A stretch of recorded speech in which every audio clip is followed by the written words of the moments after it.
Hi, I'm Iain. I'm Lauren, we're 2/3 of the band CHVRCHES and you're watching Moshcam. I think probably for me it's The Mother We Share, because people go mental when we play it, and it's often the last song in the set and people are kind of ready, and it's good. And it feels good. I think my favourite one is probably a song on the record called Lungs. I think it's a nice palate cleanser, as it were, in the set, because it's one of the shorter ones. It sonically sounds very upbeat and melodic, but I think it's really fun to play because the production's a lot more aggressive, and the lyrics are a bit more twisted, and I think that's a nice juxtaposition for me. There's always a point in the writing of a song where you realise that it's going to be like, it's not just going to be alright, we're going to finish the song, but that it's actually awesome. not to sort of blow our own trumpet, but there's sometimes that moment, and we call it like a studio moment, where something clicks and it's like, that's the tune, and that kind of drives me. That really excites me still. I don't think I could get bored of that feeling. What was it like? It was quite exciting when we finally finished it.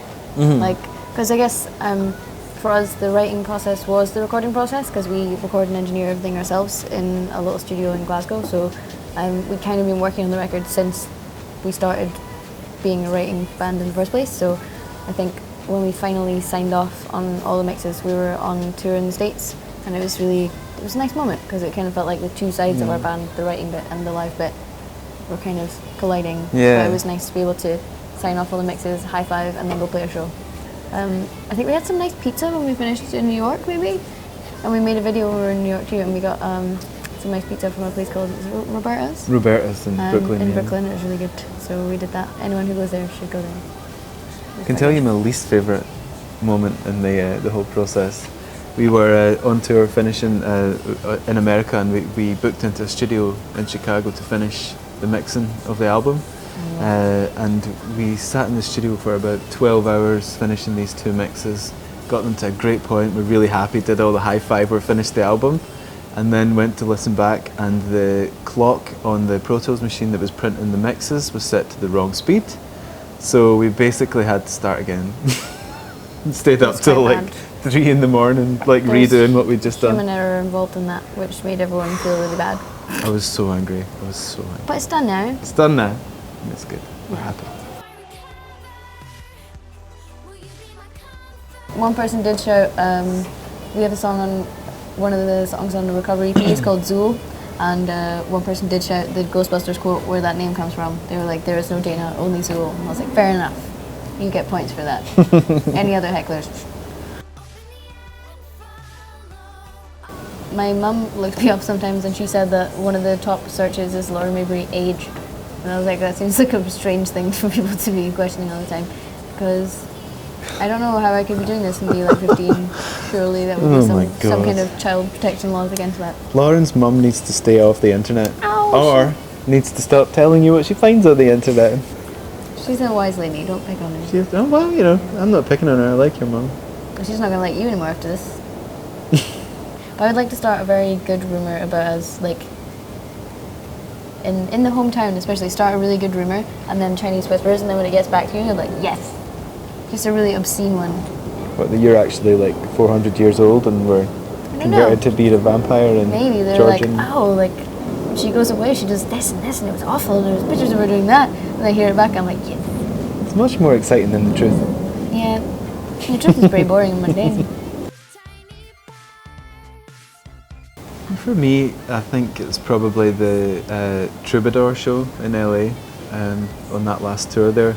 So we played the night before at the Henry Fonda Theatre, which is like a bigger room, but yeah, we'd had the Troubadour booked first, and it's just so intimate and sweaty, and like everyone's around you, and you're aware of the history of the place. You know, the Doors played their first show there, and you know, Janis Joplin, and like so many great artists, and you kind of get a sense of it in the place, you know. Brilliant venue, we had a good show.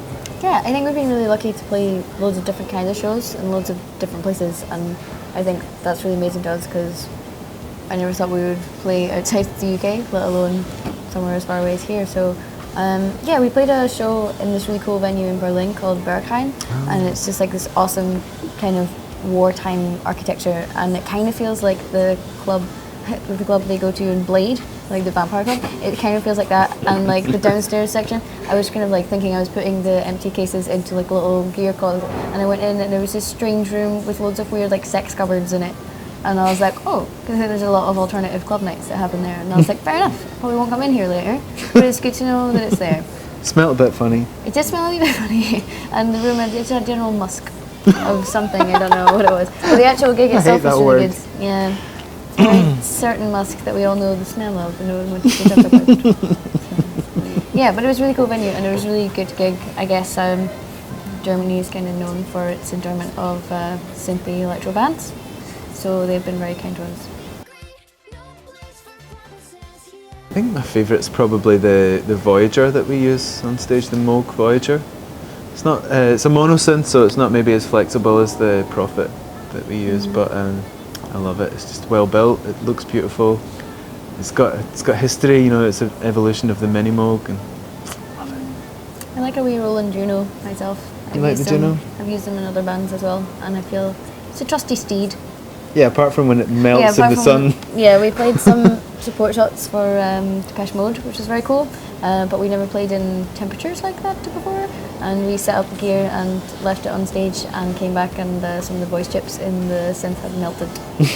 So that's something bad. you learn from a band of that stature, is that they have reflective silver sheets. Space, what they called? Space blanket things? Space blankets. And it kind of deflects the heat.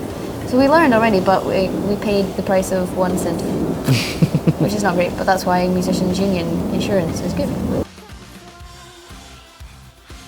I don't really think that I've either been hit on or hit on someone at a show, so I'm afraid I'm not very well placed to answer this. What's your sign?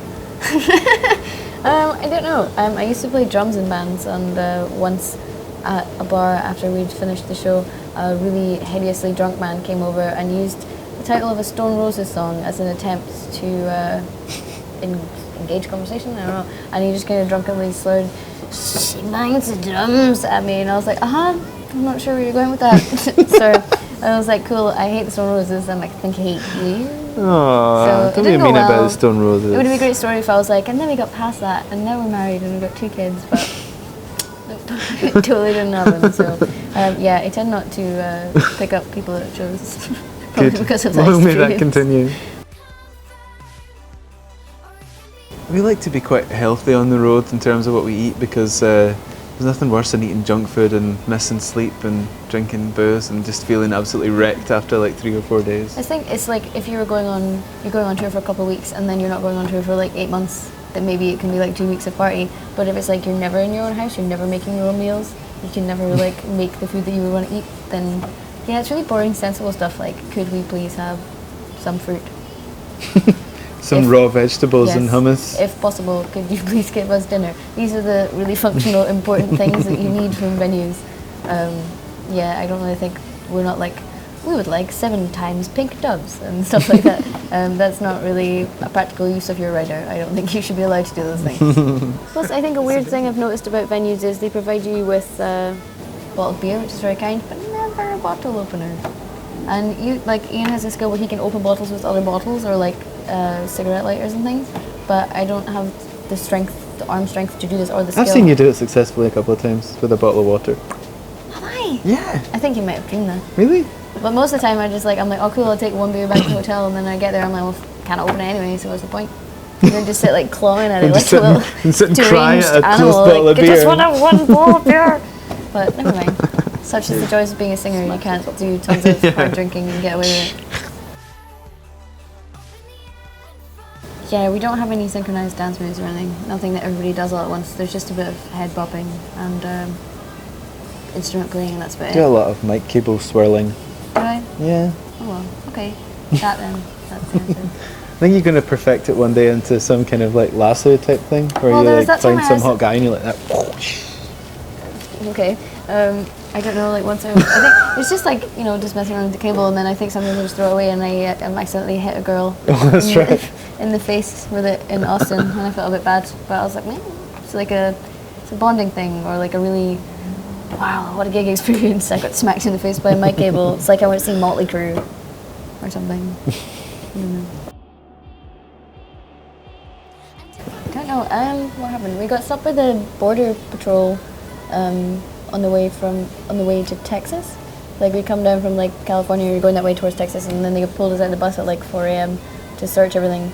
And our backline guy Ben didn't wake up at all during this search, and they didn't find him, which makes me think that they had sniffer dogs and all sorts. Yeah, they had sniffer dogs getting on the bus searching for all kinds of horrible things, and they didn't find the man that was in the bunk. I was like, either it was like a power play, or they're not very good at it. So I don't know. I mean, we were all just standing like confused and sleepy in the desert in our pajamas, and then I was like, should we tell them that Ben's still on there? But they were like, stop talking amongst yourselves. Yeah. Just stand there. So we keep your hands away from your pockets, ma'am. And then they didn't even find him. So. And then the next day he was like, I want to go to sleep. I think he'd had like his headphones on or something, so he hadn't really noticed. So that was quite good.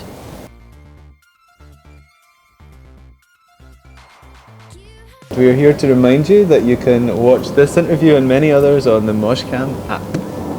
All the best.